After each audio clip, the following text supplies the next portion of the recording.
आज आपके प्रशिक्षण सत्र का 19वां दिन है।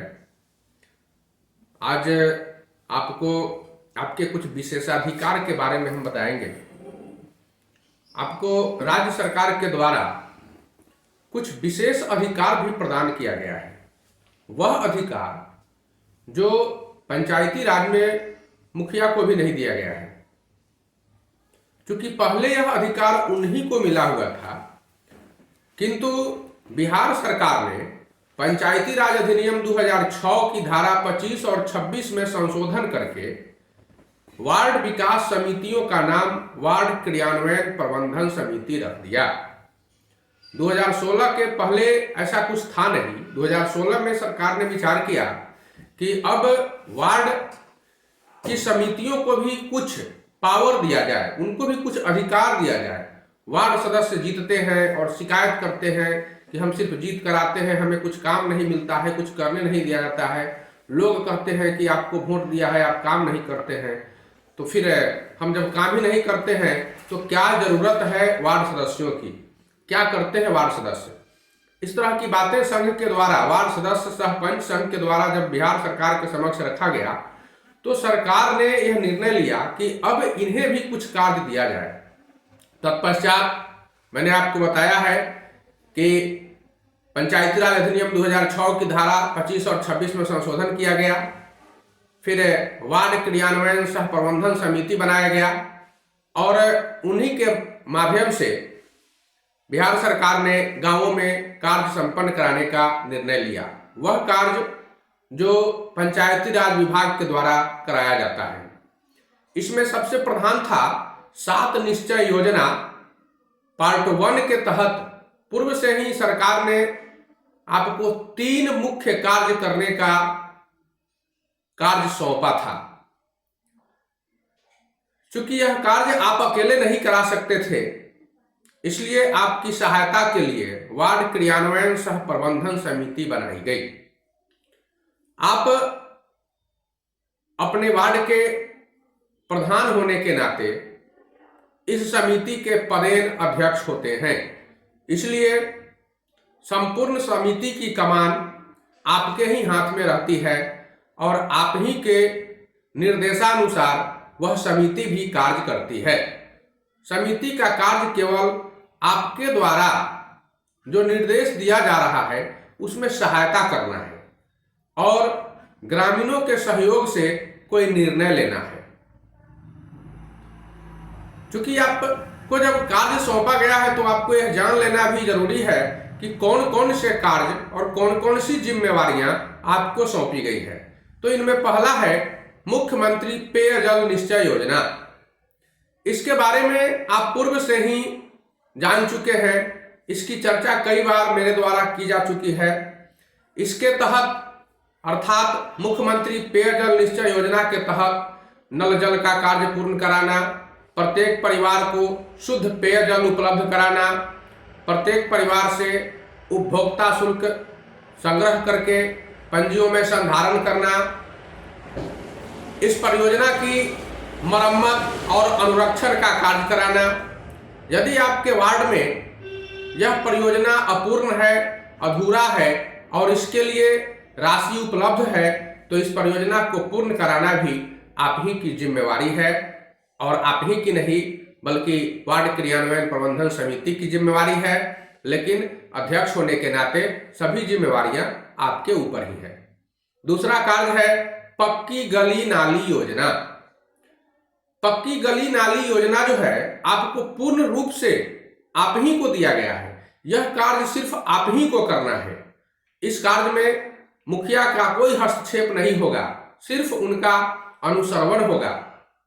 अर्थात मुखिया और पंचायत सचिव इस कार्य का अनुश्रवण करेंगे, देखरेख करेंगे, आपको सलाह देंगे, हस्तक्षेप नहीं करेंगे आपके कार्यों में।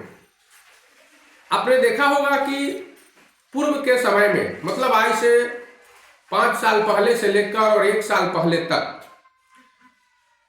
जितने भी वार्ड थे सभी वार्डों को, मतलब बिहार में लगभग 58,000 वार्डों में नल जल का काम पूरा किया जाना था और यह कार्य पंचायती राज विभाग के माध्यम से किया जाना था, जिसमें लगभग सभी वार्डों में नल जल का कार्य पूरा किया जा चुका है। थोड़ा बहुत है जहां छुट्टा हुआ है, इक्का दुक्का वार्ड ही ऐसा बचा हुआ है जहां कार्य नहीं हुआ है। तो अब यह कार्य करने के लिए आपके पास कुछ है ही नहीं, लेकिन 7 निश्चय योजना पार्ट 2 के अंतर्गत आपको ढेर सारा कार्य करना है, जिसमें मुख्य रूप से पक्की गली नाली योजना है। आप जिस वार्ड में निवास करते हैं वहां जो भी सड़कें हैं या गलियां हैं, उसके दोनों तरफ पक्की नालियों का निर्माण कराना है।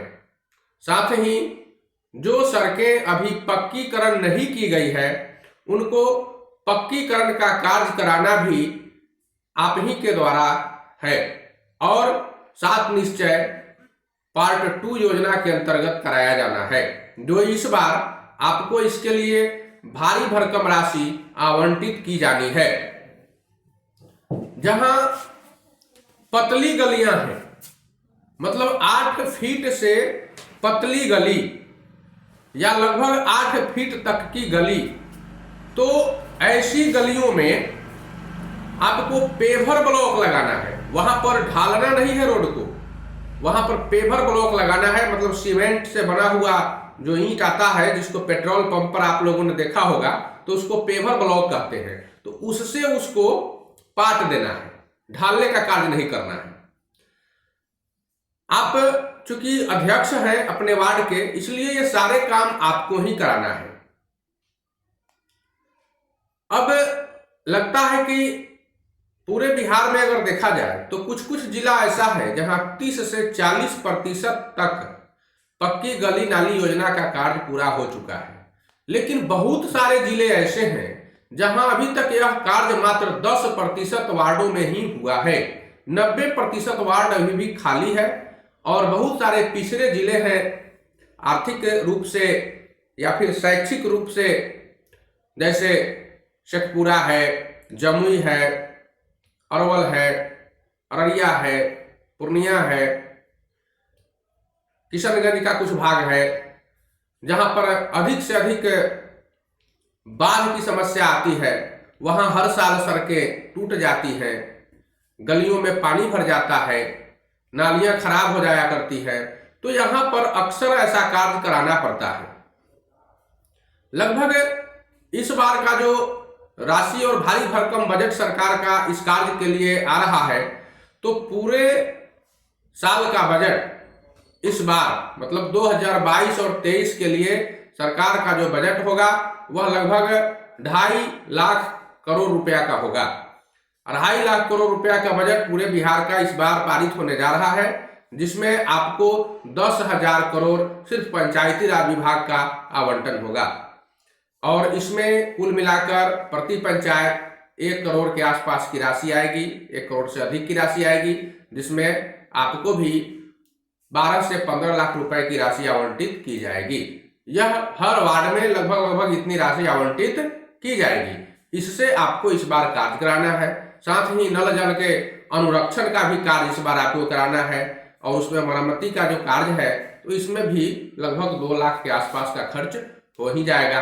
तो इस तरह से आपको इस बार भी कार्य करने के लिए एक भारी भरकम राशि मिल जाएगी।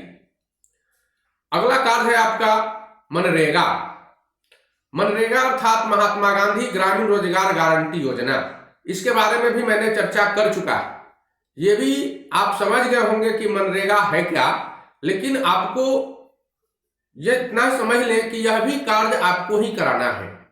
पूरे बिहार में 4300 करोड़ रुपया का बजट मनरेगा का है, जिसमें आपके पंचायत में भी कार्य कराना है मनरेगा के तहत।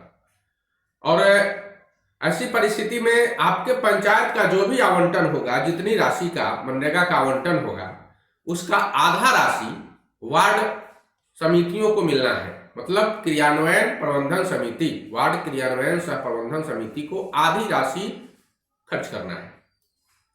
इस हिसाब से लगभग आपको भी 2-3 लाख रुपए की राशि मनरेगा के तहत खर्च करने के लिए मिलेगी। ये आवंटन आपका होगा। इसके बाद अब दो महत्वपूर्ण कार्य आपको इस बार मिलने जा रहा है, बहुत महत्वपूर्ण कार्य है। आपने सुना होगा सीसीटीवी कैमरा लगाने की बात चल रही है प्रत्येक वार्ड में, प्रत्येक गांव में, प्रत्येक वार्ड में सीसीटीवी कैमरा लगाने की बात चल रही है। और यह कार्य आप ही की सहायता से, आप ही के निर्देशन में कराया जाना है। अब तीसरी नजर से होगी हमारे गांवों की सुरक्षा। शहर के बाद अब ग्रामीण इलाकों में भी लगेंगे सीसीटीवी कैमरे।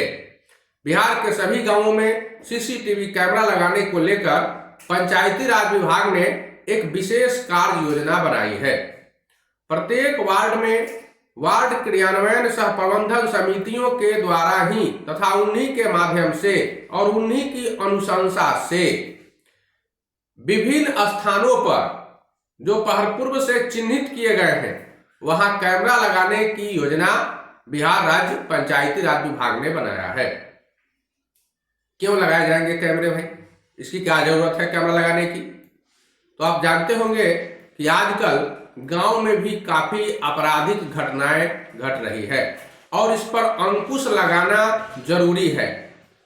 कई बार ऐसा देखा जाता है कि अपराधी अपराध करके निकल जाते हैं और उसकी पहचान करने वाला व्यक्ति भी कोई नहीं होता है।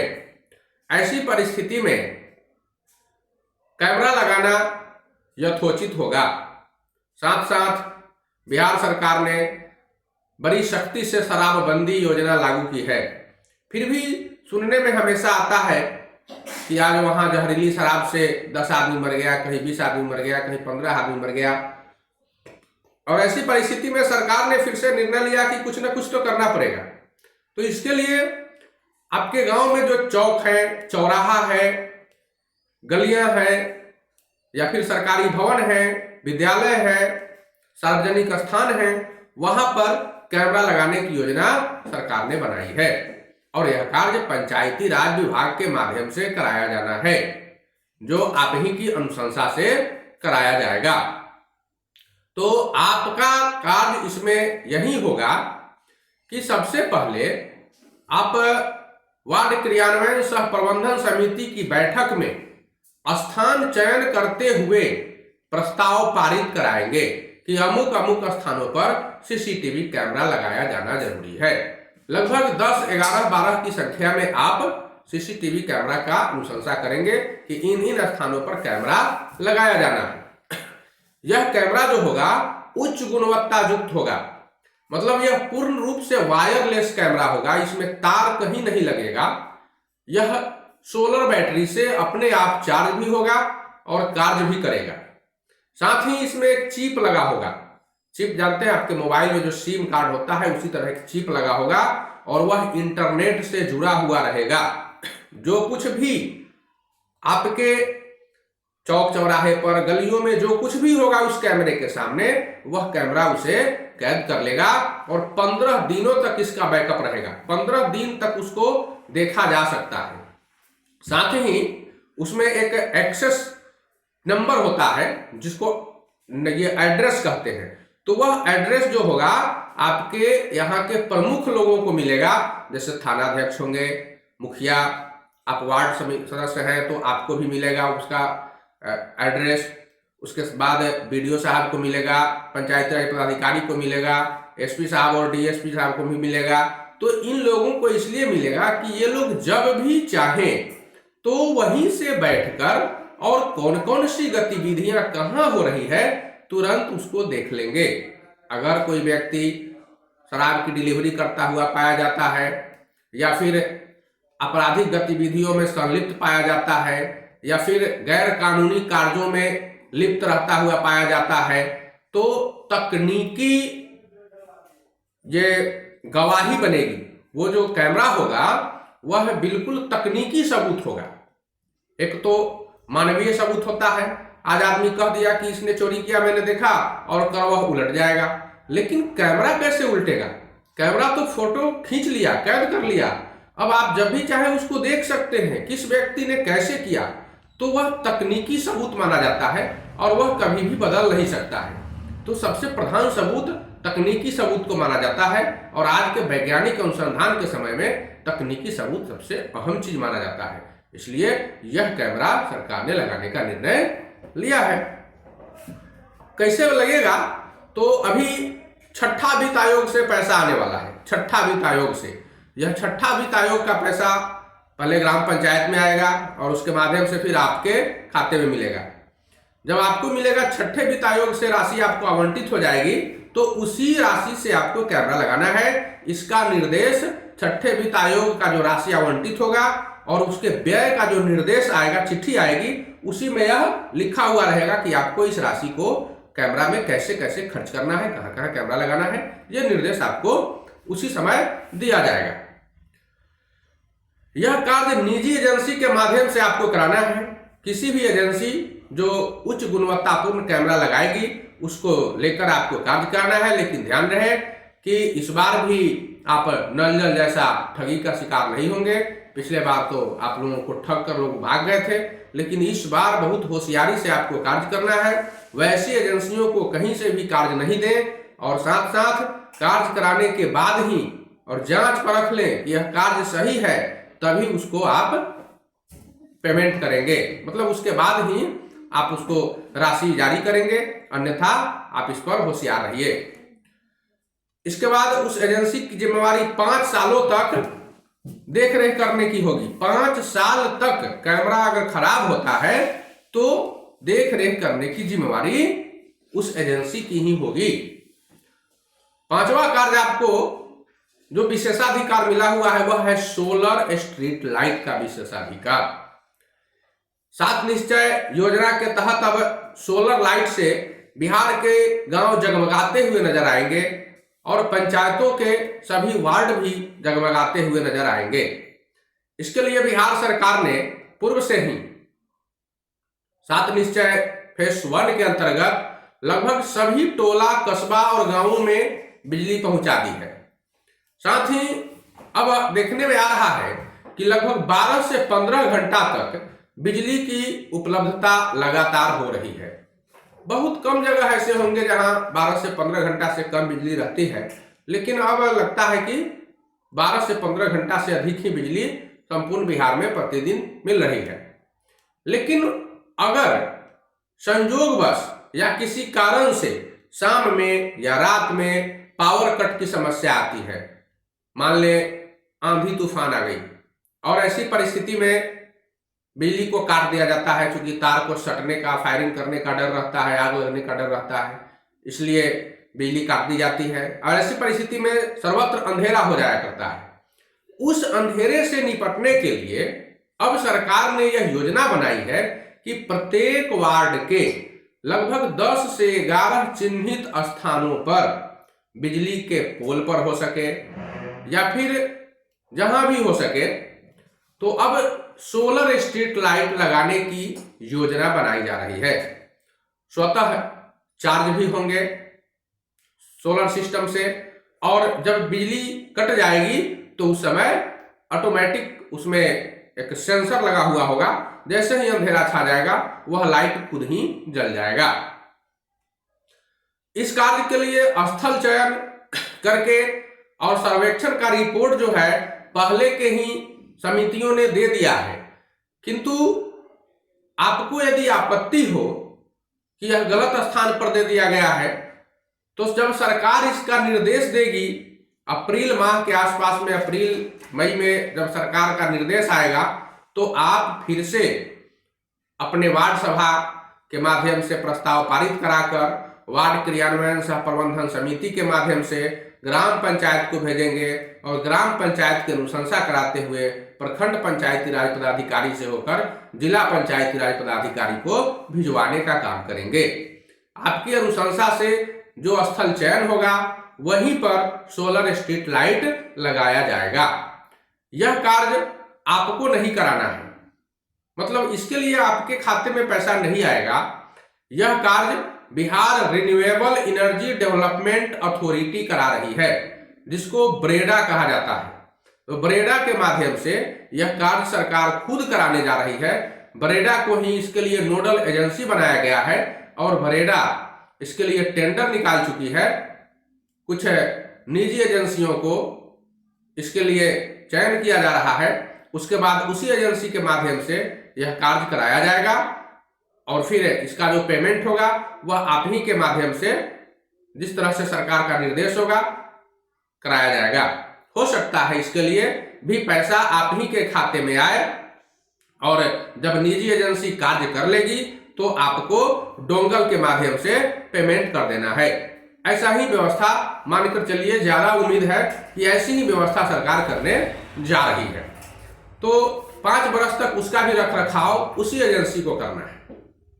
तो ये 5 जो कार्य हैं, आपके 5 महत्वपूर्ण कार्य हैं और विशेषाधिकार है।